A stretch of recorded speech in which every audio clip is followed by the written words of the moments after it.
Hey guys, first video seemed to be pretty well received, so I decided to continue the trend and do some commentary on these videos. Today was some lower body training, starting off with my pet lift, the deadlift. I was feeling pretty strong. Uh, 495 for 4 was pretty easy, even though I'm using a brutal Quest Athletics power bar that has really been testing my uh, hand strength as of late. And you'll see coming up here, it's going to become a very big roadblock in my path to pulling big numbers. If you don't know, this power bar is close to basically an IPF approved bar or an IPF bar that I could get without spending the big bucks. So it's 1.5 millimeters thicker than our deadlift bar and stiff as a mother. And here on this fourth rep of 585, which would have been a PR, you can see my right hand.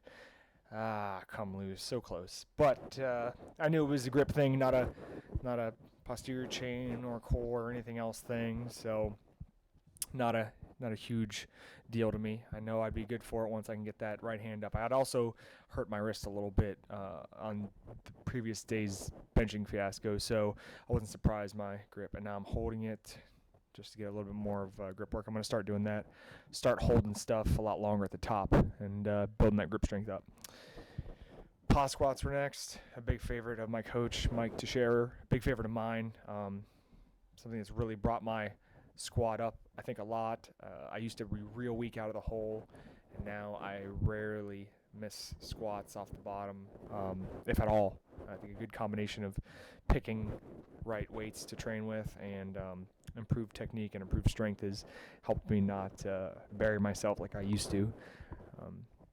It's been a while since I missed a squat. I actually couldn't tell you the last time I missed a squat.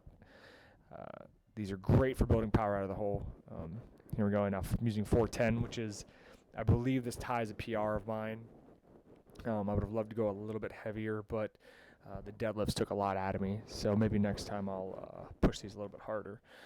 As you can see, I'm making a big effort to keep my chest up and back. It's been a huge thing for me to overcome. My body, as a low bar squatter, wants to bend forward a lot, especially right out of the hole. I've been done a lot of upper back work the past 6 months, a lot of core work to make sure that I'm able to keep myself upright and maintain that good posture so I don't taco myself. You get a little low drop set. You can see fatigue starting to set in. I'm not really exploding off the bottom like I was before. Yeah, there we go. So that was enough of that. So then I had been doing lunges, but since they bother my knee, I asked Coach Mike T what I should do, and he suggested high bar squats, which I hate just as much, but at least they don't bother my joints. As you can see, my stance is a lot closer than normal. I busted out the Olympic lifting shoes, the Dew Winds, made by Rogue, and brought my stance in and go deeper than I needed to, just to hit some more, get some glute activation in there, get some quad development going on, because I rarely do anything try to focus on that aspect of my squats. It's a very awkward movement for me. I don't like having the bar in that position. As you can see it on my face, it's not something I enjoy doing. All in all, though, I gotta say they don't look that bad.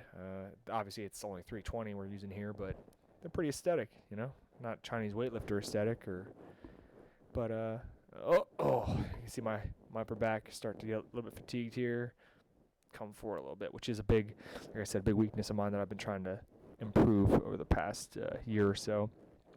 At this point, it was more or less just a lot of fatigue had accumulated, so I decided to drop lower than I normally would. I think I might have been able to do more than 320, but there comes a time using RPE when you have to say, okay, I can either get a little bit more volume in, or I can try to get crazy and run myself into the ground. You got to be smart sometimes and live to fight another day, basically. So that was my first drop set. I don't know why Megan is doing those back extensions so quickly. Kind of freaking me out a little bit. And here's a second low drop. You see it in my face. This is probably I'm getting near 3 hours on this workout. There was a lot of congestion on deadlift platforms today, so it took me a while to get in there.